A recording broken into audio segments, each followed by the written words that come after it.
Hello, my name is Marc Ryan, Chief Strategy and Compliance Officer for MedHOK, and welcome to one of our continuing podcasts on the healthcare environment. Today's topic is CMS is shooting for the stars. First, we want to talk a little bit about the overall quality performance trends in all lines of business right now. As we've discussed in the past, the Centers for Medicare and Medicaid Services, or CMS, are taking the lead role in establishing a national accountability model for healthcare. As the lead agency for all lines of business now, for Medicare, for Medicaid in partnership with states, as well as for the federal and state exchanges, they are the policy-making body, they're really pushing the need for increasing quality in our healthcare system. In general, CMS is using a carrot and a stick approach to improve quality. They're rewarding high performers and sanctioning poor ones. Rewarding high performers is simply giving more revenue and allowing increased opportunities for enrollment. In the case of sanctioning, it can mean termination of your contract or non-renewal of your contract when it comes up. As we've said in the past, Medicare is really sort of the trailblazer in terms of quality. We'll talk a little more about the success of the STAR program in a moment. But what's important to note here is when it comes to quality, unless you're a 4 or 5-star plan, in the near future it will be almost impossible to compete. As many of you know, the way the bid process is structured, there's a base bid and the ability to gain extra rebate revenue depending on how much your STAR rating is. There's up to a 20% difference in that rebate revenue that you can pass back to members depending on your STAR rating. In addition, 4 and 5-star plans get an added 5% revenue bonus as well.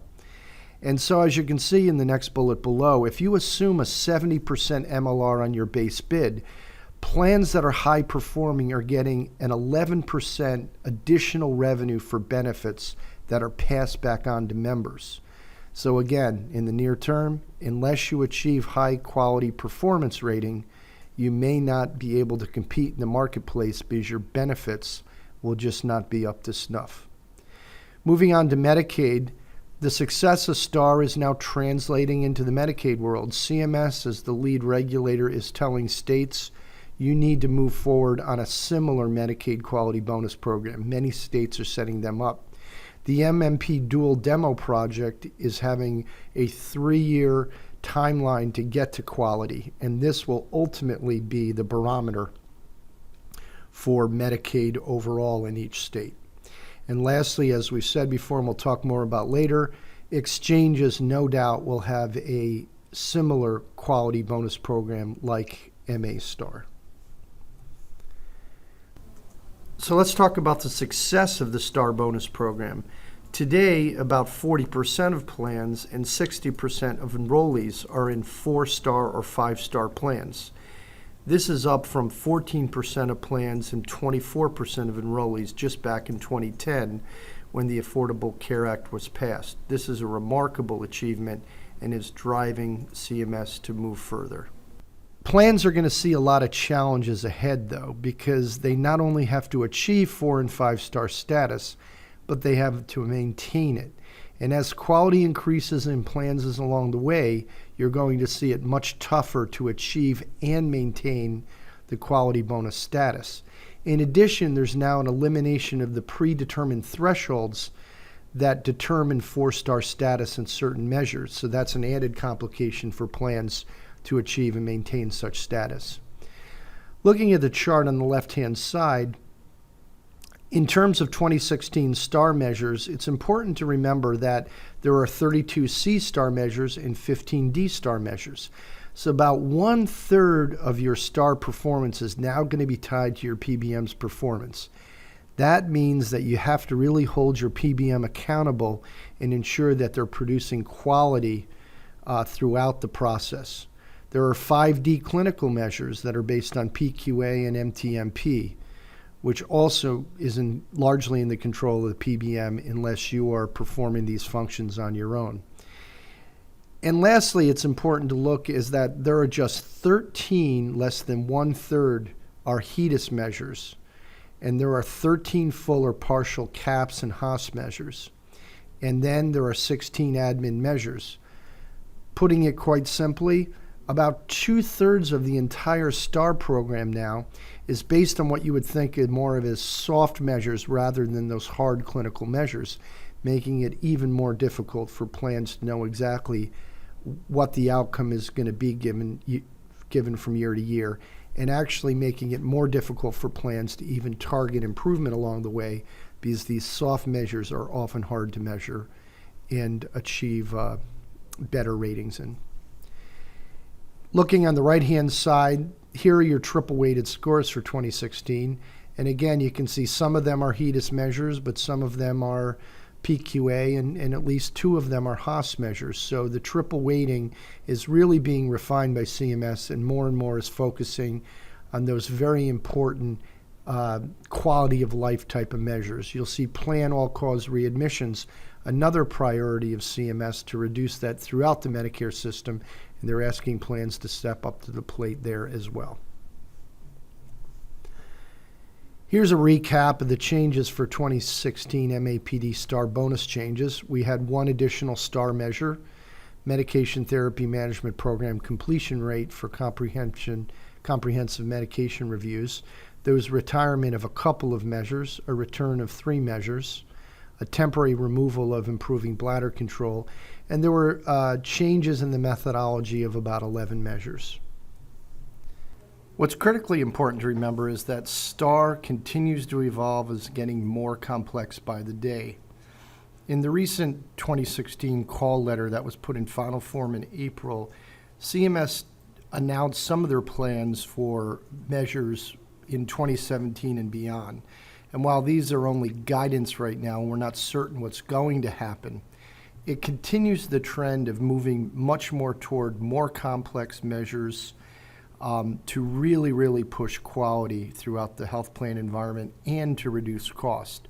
This chart shows you some of the ideas that CMS has for STAR measures moving forward.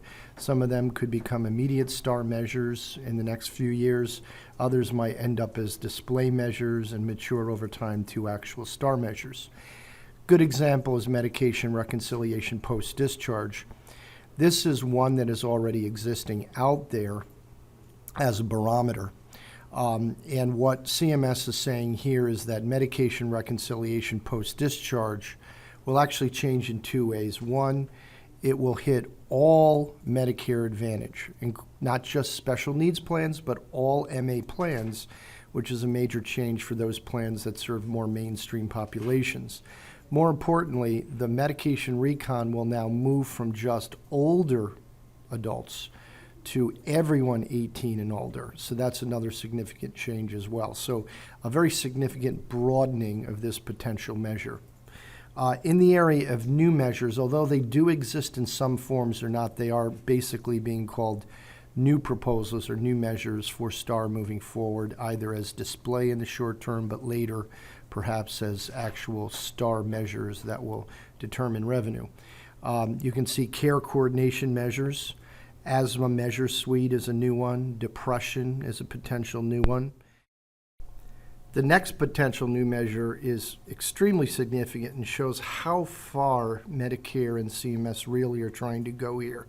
So we've talked about the significance of penalizing in the STAR measure for readmissions. So if you're going to have readmissions that are usually controlled by the doctor or the hospital, for example, plans are now going to be penalized or rewarded based on a measure for readmissions.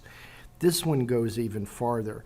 CMS is basically saying not only are we going to penalize you potentially for readmissions or bonus you for a good track record on that front, but now we're even going to anticipate admissions for other chronic conditions that they believe are potentially preventable. Great example. Some of the largest disease states in the Medicare population are COPD, asthma, diabetes, congestive heart failure, things of that nature. It's possible in the future that CMS is going to tell plans, if you have an admission rate for some of those disease states that are over a given norm, we are going to penalize you for that. So again, it really pushes the paradigm even further out. to a track record on quality that will mean plans will have to exhaustively look at each patient for potentially preventable complications, hospitalizations. And then lastly, they're also proposing statin therapy, high-risk medication, opioid overutilization measures as well.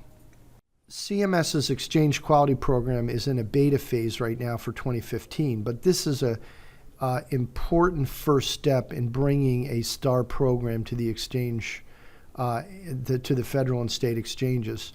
Right now, there are 19 core clinical and 10 survey measures, so you can already see that they're having a mixture of those hard HEDIS clinical measures and softer CAPS types measures. It combines adult and child measures, which creates challenges for plans to actually prioritize two different sets of populations and quality outcomes. There are measures that are focused on not only disease states, but wellness prevention, behavioral health, and readmissions. Again, looks strangely like MA STAR. There are plans on an additional 12 core clinical measures to be added in 2016 and 2017, along with 2 additional survey measures. By 2017, the program will be in full force, including publication of quality scores on the Plan Compare website for the exchanges in time for 2017 enrollment.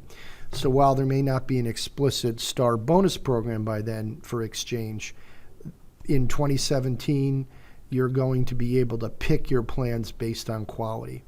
So again, this very much mirrors the Medicare Advantage Ratings Program, including all of the types of sets that you see in MAPD already.